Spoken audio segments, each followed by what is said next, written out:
Hello, I have a question for you.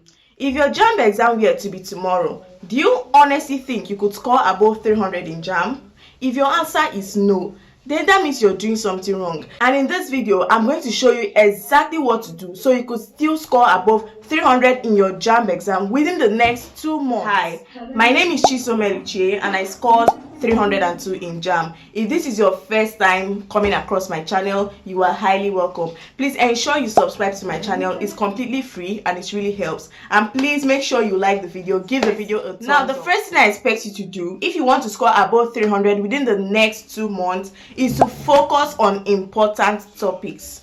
From the Jamb syllabus, don't try to read everything. Instead, pick the topics that repeat every year and focus on them. Trying to read everything within the short period would only stress you out and drain your efficiency. Pick few topics that you can realistically cover and make sure you master them very well. By the way, if you're confused about the Jamb most repeated topics, don't bother. I've already made a video on the most repeated Jamb topics in physics and chemistry. It's already on my channel. So after this video, make sure you go check it out. The next thing you are supposed to be doing is practicing CBT apps. This point is very salient. Jamb is not just about knowing the answers, it's about speed, it's about accuracy, and it's about familiarity with the whole Jamb format. So practicing CBT apps is just almost like you are practicing the real exam.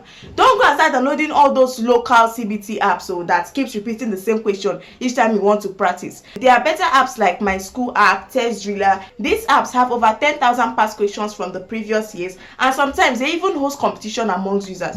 I used my school app and that alone also helped me. So if you are not practicing CBT apps, my dear, you're still lagging behind. The third thing you are supposed to be doing is attempting past questions. There are several Jamb past questions like checkpoints, short guide, one-time sources, and a lot of them. I use checkpoint. So go and get your past questions and start practicing them.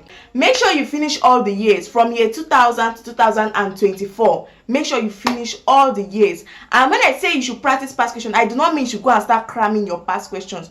Do not cram your past questions. Jamb has a way of twisting their questions. Yes, it's the same question, but they will twist it that if you do not have an idea of how they got the answer, you will get it wrong. So that is why you do not have to cram your past question. If you fail a particular question in your past question, go and refer to your textbook instead of checking it at the back of the answer page. Do not cram past questions. Past questions would only help you to know how Jamb sets their exam, and it's also a way of training. Next point is to avoid distractions.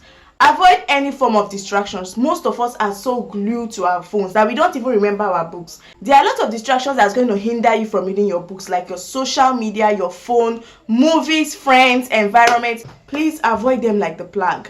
The last point I'm going to be making for this video, this video is quite short, and that point is use the right textbooks.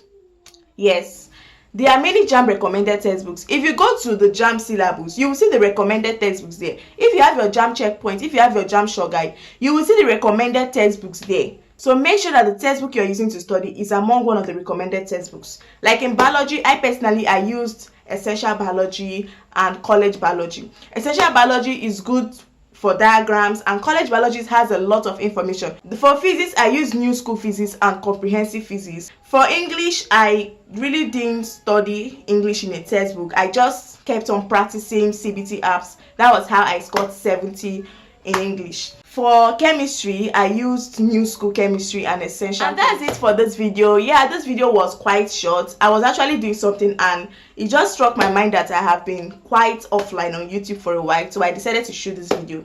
So thank you so much for watching this video, and ensure you subscribe to my channel. Subscribe to my channel, better subscribe, okay? Bye guys, I'll see you in my next video. Bye.